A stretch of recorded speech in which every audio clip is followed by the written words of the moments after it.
नमस्कार, मैं हूं आपके साथ प्रिया। आप देख रहे हैं TTN 24 न्यूज। आज की खबरों की शुरुआत कुछ बड़ी खबरों के साथ। महाराष्ट्र के वरिष्ठ भाजपा नेता प्रधानमंत्री नरेंद्र मोदी ने कहा कि केंद्र सरकार ने अमरावती में एक टेक्सटाइल पार्क की आधारशिला रखकर कपास की खेती करने वाले किसानों के लिए उद्योग और बुनियादी ढांचे को बढ़ावा दिया। श्री मोदी ने कहा कि टेक्सटाइल पार्क कपास किसानों की समृद्धि का मार्ग प्रशस्त करेगा। अकोला में विदर्भ क्षेत्र में अपनी पहली चुनावी रैली को संबोधित करते हुए श्री मोदी ने कहा कि उनकी सरकार ने तीसरे कार्यकाल में करोड़ों रुपए की कई विकास परियोजनाएं शुरू की, जिसमें महाराष्ट्र में कई बुनियादी ढांचा परियोजना शामिल है। इसी विदर्भ में सिंचाई परियोजना के महत्व पर प्रकाश डाला और कहा कि पिछली महाविकास अघाड़ी सरकार ने देवेंद्र फडणवीस सरकार की महत्वाकांक्षी सिंचाई परियोजनाओं को रोक दिया। राज्य में महायुति गठबंधन के सत्ता में लौटने के बाद वेनगंगा, नलगंगा, पेनगंगा इंटरलिंक परियोजनाओं को मंजूरी दी है। के खर्च की चिंता आप मत करना, उनका ये बेटा करेगा। साथियों, कांग्रेस और अघाड़ी वालों ने महाराष्ट्र के लोगों की जिस मांग को दशकों तक पूरा नहीं होने दिया, मोदी ने वो भी पूरा कर दिया।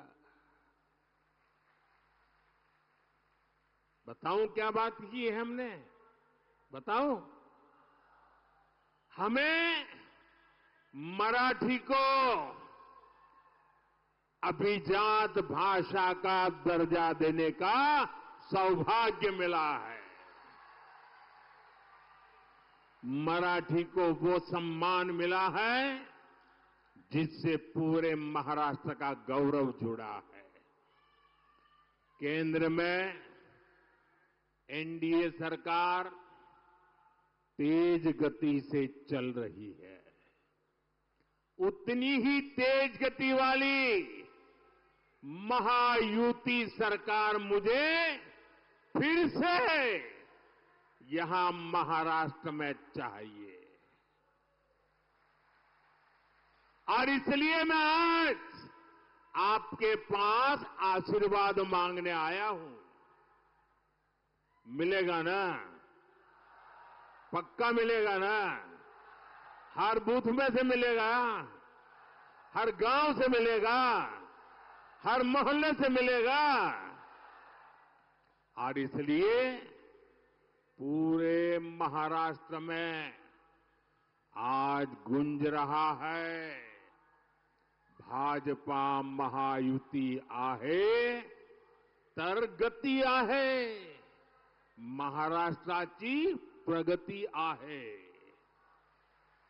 साथियों, महायुति सरकार के अगले 5 वर्ष कैसे होंगे, इसकी एक झलक महायुति के वचननामे में भी दिख रही है।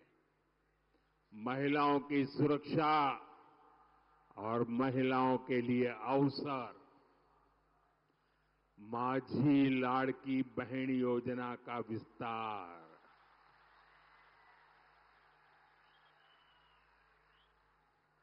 माझी लाड़की बहना इथे आली आहेत ना? युवाओं के लाखों रोजगार, विकास के बड़े बड़े काम महायुति सरकार महाराष्ट्र के विकास को डबल स्पीड से आगे बढ़ाएगी।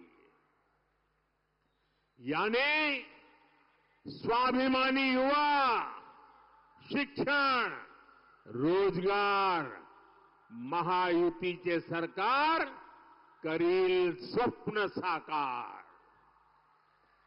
साथियों, महायुति के घोषणा पत्र के बीच महाअघाड़ी वालों का घोटाला पत्र भी आया है। अब तो पूरा देश जानता है, महाअघाड़ी यानी भ्रष्टाचार, महाअघाड़ी यानी हजारों करोड़ के घोटाले, महाअघाड़ी यानी पैसों की उगाही, Maha Aghadi token money, Maha Aghadi transfer posting का धंधा। मैं महाआघाडी की घटक कांग्रेस का एक उदाहरण आपको देता हूं। जहां कांग्रेस सरकार बन जाती है, वो राज्य कांग्रेस के शाही परिवार का एटीएम बन जाता है। एटीएम पता है ना, लोग उसमें से पैसे निकालते हैं, एटीएम। ये कांग्रेस का एटीएम बन जाता है, शाही परिवार का एटीएम बन जाता है। इन दिनों हिमाचल, तेलंगाना और कर्नाटका जैसे राज्य ये कांग्रेस के शाही परिवार के एटीएम बन गए हैं, एटीएम। लोग बता रहे हैं कि इन दिनों महाराष्ट्र में चुनाव के नाम पर कर्नाटका में वसूली डबल हो गई है। चुनाव महाराष्ट्र में, वसूली डबल हो रही है कर्नाटका में, तेलंगाना में।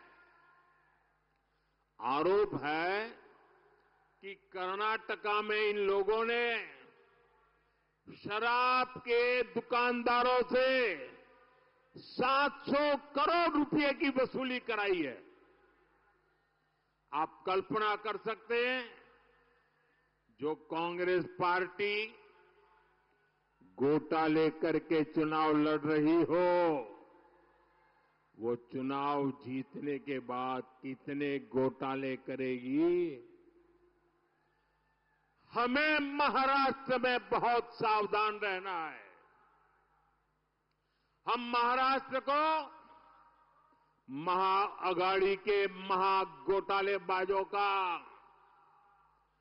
एटीएम नहीं बनने देंगे।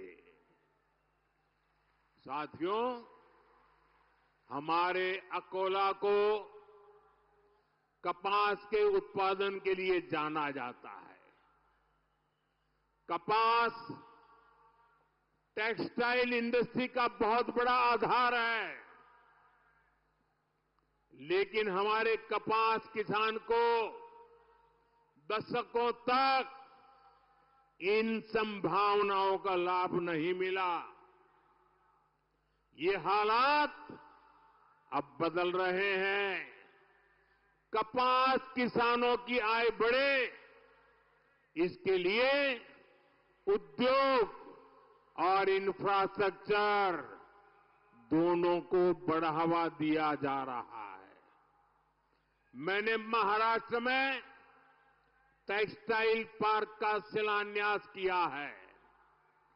टेक्सटाइल पार्क से महाराष्ट्र में कपास किसानों के लिए समृद्धि के नए अवसर तैयार होंगे। भाई और बहनों, किसान की तकलीफों की जननी अगर कोई है तो वो कांग्रेस है। यहां कितने समय तक कांग्रेस की सरकारें रही,